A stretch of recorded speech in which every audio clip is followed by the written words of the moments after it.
Hello दोस्तों, आज फिर से एक नई प्रेम कहानी के साथ आया हूँ। इस प्रेम कहानी में देखेंगे बचपन का प्यार और प्यार का मजाक कैसे बनाया जाता है। आखिर में दोबारा किसी से प्यार कैसे होगा, आज ये देखेंगे आप लोग मेरे साथ। कहानी शुरू करने से पहले आपसे निवेदन है कि अगर ये प्रेम कहानी अच्छी लगे तो प्लीज चैनल को सब्सक्राइब और वीडियो को लाइक करें।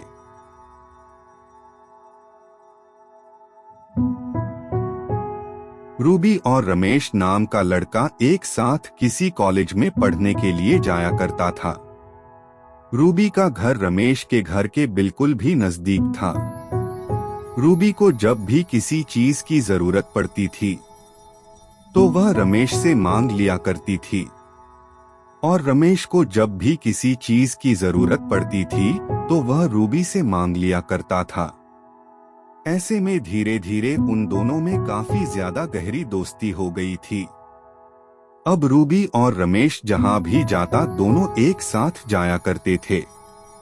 वे दोनों जब स्कूल में पढ़ाई कर रहे थे तो दोनों साथ ही स्कूल में पढ़ते थे, और जब दोनों कॉलेज गए तो दोनों साथ में ही पढ़ाई कर रहे हैं। धीरे धीरे रमेश को रूबी की आदत लगने लगी थी और रूबी को भी रमेश की आदत लगने लगी थी। दोनों के मन में कुछ और चल रहा था, लेकिन दोनों ने कभी किसी को एक दूसरे को इस प्रकार से ना ही सोचा था और ना ही बातचीत किया था। वह तो एक दूसरे के बस अच्छा दोस्त मानते थे, लेकिन दोनों के दिल में तो कुछ और था। लेकिन वह दोनों एक दूसरे को कुछ भी नहीं कह सकते थे। धीरे धीरे दोनों में ज्यादा गहरी दोस्ती होती जा रही थी। रूबी को हमेशा लगता था कि रमेश उसके लिए पूरी जिंदगी भर हाजिर रहेगा किसी भी काम करने के लिए। इसी कारण से वह जब भी कोई मुसीबत में पड़ जाती थी या तो रूबी को कोई काम होता था तो तुरंत ही रमेश को घर से बुला लेती थी काम करने के लिए, और रमेश भी तुरंत खुशी खुशी उसके घर आकर उसका सारा काम कर दिया करता था। रूबी सोच रही थी कि रमेश तू मेरा सच्चा दोस्त है, यह पूरी जिंदगी भर मेरी ऐसे ही मदद करते रहोगे। और रूबी से रमेश शादी के बारे में पूछता तो रूबी कहती कि रमेश जब भी मेरे लिए कोई लड़का ढूंढेगा तो ही मैं उसी से शादी करूंगी। ऐसे में शादी की बात सुनते ही रमेश के मन का पारा बहुत ज्यादा गर्म हो जाता था, क्योंकि मन ही मन रमेश रूबी से बहुत ज्यादा प्यार करने लगा था। आखिर यह प्यार तो होना ही था, क्योंकि रूबी अपना सभी काम रमेश से ही करवाया करती थी। और तो और रूबी अपने घर जब अकेली रहती तो रमेश से मजाक भी कर लेती थी। इस प्रकार से कई बार रूबी के शरीर से रमेश के शरीर से टच हो रहा था। आखिरकार रमेश भी एक लड़का ही था, वह किसी लड़की का स्पर्श कैसे बर्दाश्त कर सकता था। रूबी का जब भी मन करे तब रमेश को गले से लगा लिया करती थी और उसे उसके साथ खेलने पर मजबूर कर दिया करता था। ऐसे में रमेश रूबी के सारे शरीर के सारे हिस्से को बेहतर तरीके से जानता था, क्योंकि रूबी खेल खेल में ऐसे बहुत सारे जगहों पर रमेश को स्पर्श करने पर मजबूर कर देती थी, लेकिन उस जगह पर कोई सिर्फ अपने पति को ही छूने को देती।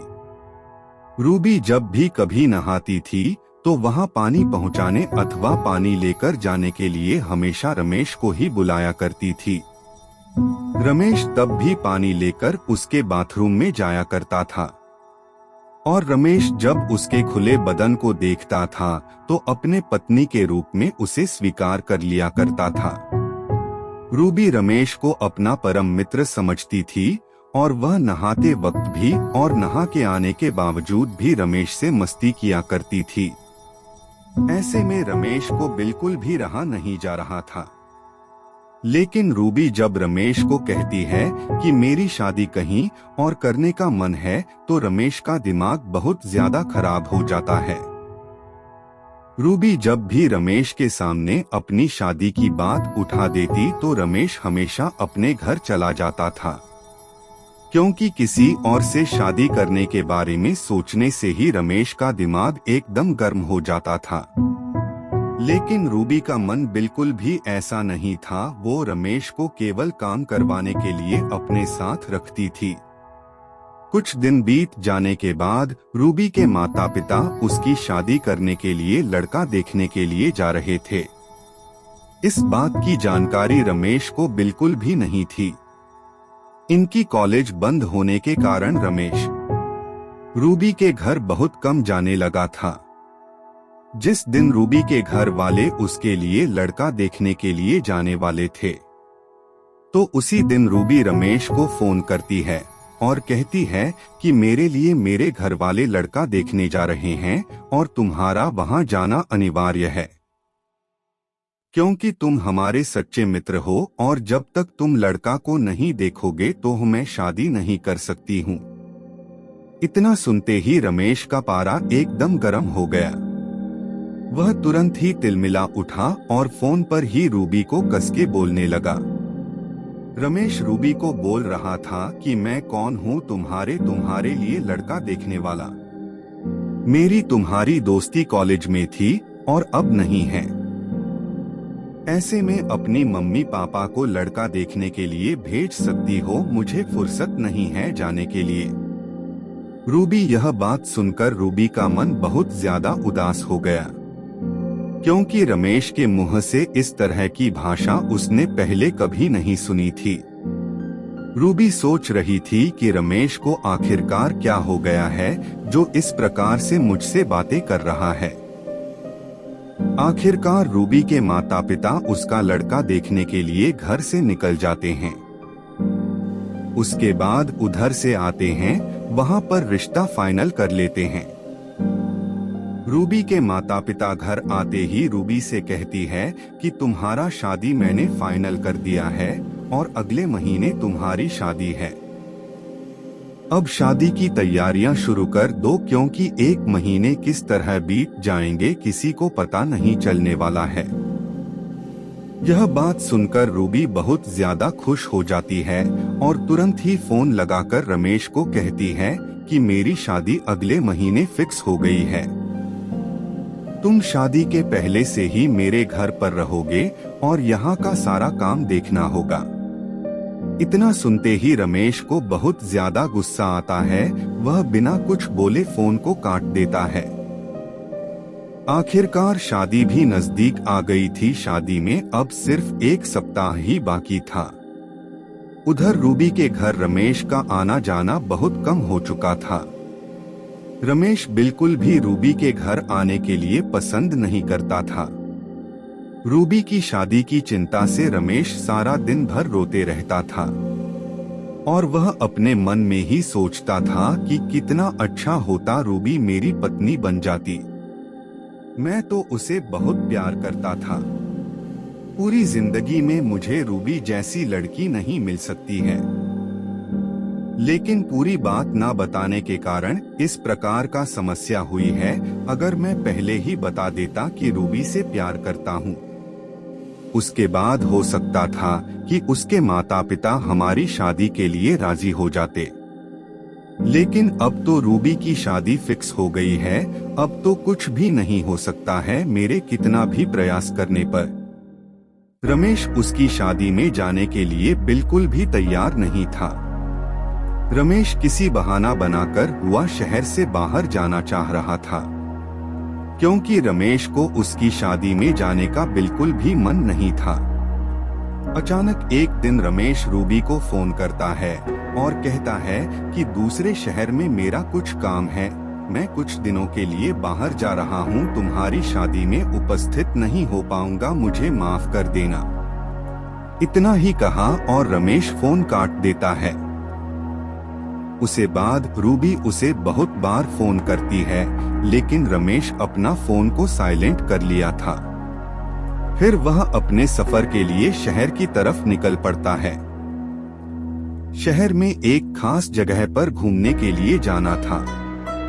हालांकि शहर में उसे किसी प्रकार का कोई बहुत जरूरी काम नहीं था, लेकिन वह बहाना बनाकर कहीं घूमने जाने वाला था। रमेश सफर में निकल पड़ता है। महज 2 दिन बाद है रूबी की शादी। एक दिन रमेश जिस होटल में ठहरा हुआ था उस होटल से कहीं जाने वाला था। जब रमेश सड़क पार कर रहा था तो किसी कारणवश उसकी दुर्घटना हो जाती है। मौके पर बहुत सारे लोग और पुलिस वाले वहां पहुंच जाते हैं और रमेश को उठाकर हॉस्पिटल लेकर जाते हैं, लेकिन रमेश की जान बच जाती है। उधर रूबी की शादी धूमधाम से होती है और वह अपने परिवार को लेकर और अपनी शादी को लेकर बहुत ज्यादा खुश रहती है। इस बीच रमेश को जीने का मन नहीं कर रहा था। हॉस्पिटल में 2 हफ्ते बीत जाते हैं और रमेश उदास रहने लगा। लेकिन हॉस्पिटल के एक नर्स तो उस नर्स ने रमेश को समझाया कि रूबी तुमसे प्यार कभी भी नहीं करती थी, वो सिर्फ हमेशा तुम्हारा फायदा उठाती थी। उस वक्त रमेश को कुछ समझ में नहीं आया, पर जैसे जैसे समय बीतता गया और रमेश को उस नर्स की बातें समझ में आ गई और हॉस्पिटल में उस नर्स ने रमेश की बहुत अच्छी तरह ख्याल रखा। कुछ दिनों के बाद रमेश और उस नर्स की अच्छी दोस्ती हो गई और वो दोस्ती कुछ और दिनों में कब प्यार में बदल गया पता ही नहीं चला। जब रमेश ठीक हुआ तो बार बार मिलने हॉस्पिटल जाता था और वो नर्स भी रमेश की फीलिंग्स समझ गई थी। तो एक दिन रमेश ने उस नर्स को बाहर मिलने के लिए बुलाया और रमेश उसको एक होटल में ले गया और वहां पर रमेश ने उस नर्स को प्रपोज किया और वो नर्स इतना सुनते ही रमेश को अपनी बाहों में भर लिया और किस करने लगी। उसके बाद रमेश ने यह बात जाना कि प्यार दोबारा हो सकता, बस हमें अपने पुराने यादों से आगे बढ़ना होता है।